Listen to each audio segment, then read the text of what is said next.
CO अनु चौधरी है, उनके खिलाफ हत्या का मुकदमा दर्ज होना चाहिए। सीधे गोली स्ट्रेट फायरिंग कर रहे हैं और वो जेल की सलाखों के पीछे होनी चाहिए। हमारी मांग है, तभी इन लोगों को इंसाफ मिलेगा। जिन लोग पीड़ित परिवार हैं, जैसे अभी बताया कि पीड़ित परिवार के लोगों को, परिवार को उठा करके लेके गए वहां से। बात है कहाँ चली गई इनकी बुद्धि कि किस प्रकार से कि दो गुटों का ये कहाँ से मसला आ गया।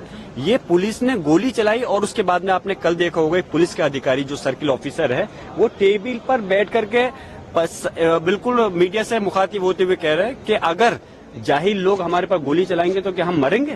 बल के अंदर जो घटना हुई है, अभी माननीय सांसद महोदय हमारी बोल रही थी, बेपनाह दुखद घटना है। माननीय राष्ट्रीय अखिलेश यादव जी ने भी इस मसले को बहुत गंभीरता के साथ उठाया है और हमारा संभल जल रहा है।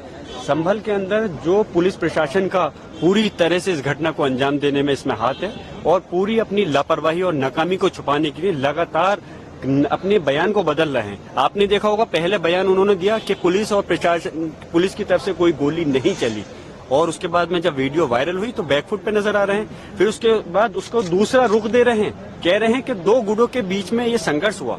अफसोस की बात है कहाँ चली गई इनकी बुद्धि कि किस प्रकार से कि दो गुटों का ये कहाँ से मसला आ गया।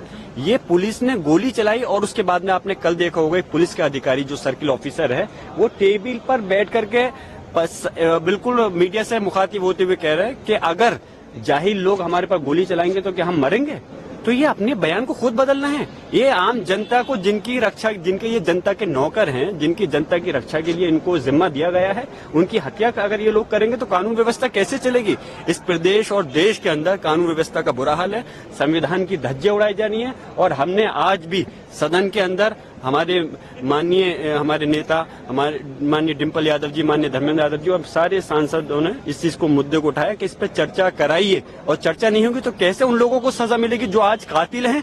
आप ताज्जुब की बात है, आप बात पे हैरान देंगे। वहां डिस्ट्रिक्ट डीएम कह रहे हैं कि हमने एक जांच बैठा दी है और जांच भी जो लोगों पर आरोप है अगर वही लोग जांच करेंगे तो कैसे हक और इंसाफ मिलेगा। इसकी जांच सिटिंग हाई कोर्ट के जज से होनी चाहिए, हमारी मांगे। और जो इसमें अधिकारी दोषी हैं, चाहे के विश्नोई जो पुलिस अधीक्षक संभल है या सीओ अनु चौधरी है, उनके खिलाफ हत्या का मुकदमा दर्ज होना चाहिए। सीधे गोली स्ट्रेट फायरिंग कर रहे हैं और वो जेल की सलाखों के पीछे होनी चाहिए। हमारी मांग है, तभी इन लोगों को इंसाफ मिलेगा। जिन लोग पीड़ित परिवार हैं, जैसे अभी बताया कि पीड़ित परिवार के लोगों को, परिवार को उठा करके लेके गए वहां से, घर से उन पर दबाव बनाया जा रहा है कि उनसे खाली कागज पे, कोरे कागज पे सिग्नेचर, अंगूठे लिए गए और उनकी तरफ से मुकदमा दर्ज कर दिया गया है कि हम लोग गुजर रहे थे, दो पक्षों में फायरिंग की, उस पर हमारी गोली चल गई। ऐसा जुल्म ज्यादती होगा तो क्या कानून रहेगा। आप लोग चौथा स्तंभ है, मेरी मांग है आप लोग सच्चाई दिखाइए। अपोजिशन पार्टीज भी आप लोगों के साथ हैं? बिल्कुल, पूरी हमारी सपा के साथ में, समाजवादी पार्टी के साथ इस संभल की घटना पर पूरे इंडिया गठबंधन साथ है और सब चाहते हैं इस पर चर्चा होनी चाहिए और उन दोषी अधिकारियों के खिलाफ सख्त एक्शन होते हुए कार्रवाई होनी चाहिए। आपके खिलाफ फुटेज भी दिखाया है जिसमें ये दिखाया जा रहा है कि कैसे दो गुटों के, एक गुट के लोग हैं जिन्होंने मुंह पे कपड़ा बांधा हुआ है, देसी पिस्टल मिली है और कैसे वो इंसाइट कर रहे हैं क्राउड को। आपको इस सीसीटीवी फुटेज मैं एक बात कहना चाहूंगा, इस प्रश्न के लिए आप ही लोग मुझसे अच्छा जवाब देते तो चौथा स्तंभ होने के नाते मुझे और खुशी होती। कपड़ा बांध करके मैं पूछ रहा हूँ, अगर इसमें इसकी जगह पर कल को आपके भी बच्चा हो सकता था, इन पुलिस अधिकारियों का भी बच्चा हो सकता था, अगर क्या उसके साथ भी ऐसे ये गोली उठा करके मारते। आप हैरान होंगे, एक व्यक्ति को जिन्होंने लाठी मारते मारते गिर गया, उसको पिस्टल से निकाल के गोली मार दी गई। ये कोई दूसरी देश के नागरिक इस देश के दुश्मन थोड़ी हैं। इस हिंदुस्तान के सिटीजन है, नागरिक हैं, उनके साथ में ऐसा जुल्म, ज्यादती, अत्याचार। और मैं एक बात और बताता चलूं, ये कोई हिंदू मुस्लिम का झगड़ा नहीं है, कोई संभल के अंदर कोई हिंदू सामने नहीं है। अरे हिंदू तो छोड़ दूर की बात है, तो फिर मुसलमान आपस में कहां से सामने आ जाएंगे। ये तो तंत्र को सामने ला करके चंद शरारती तत्व थे, जो 8 लोग थे जिन्होंने दायर की है। बाकी पुलिस और प्रशासन इस घटना का जिम्मेदार है। एक अगर सर्वे कंप्लीट हो गया था, दूसरी सर्वे कराने का डीएम को कहां से आदेश दे सकता है।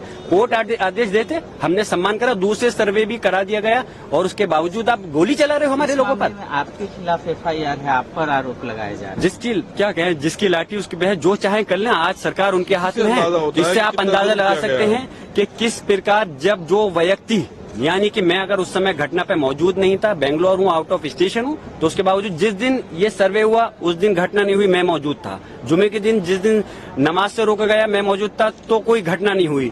और जिस दिन मैं मौजूद नहीं हूँ तो बलवा मैंने करा दिया। इन लोगों को तो नोबेल प्राइज मिलना चाहिए जिस प्रकार से ये काम कर रहे हैं। और शर्म, पूरा देश शर्मसार है और देश नहीं पूरे दुनिया के सामने देश की जो छवि खराब हो रही है। मैं मांग करता हूं कि प्रधानमंत्री महोदय को आगे आना चाहिए और इसमें जाकर के हालात को देखें। मणिपुर नहीं बनाए संबल को, मणिपुर के अंदर तो उन्होंने जाने की जहमत नहीं करी, लेकिन संबल का जो सूरत हाल हो रही है बहुत अफसोस की बात है।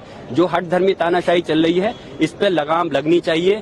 जो अननेम्ड FIR हुई है उनकी आड़ में लोगों को परेशान किया जा रहा है, टॉर्चर किया जा रहा है, उसको तुरंत रुकना चाहिए। ऐसी हमारी सारी माननीय सांसदों की मांग है।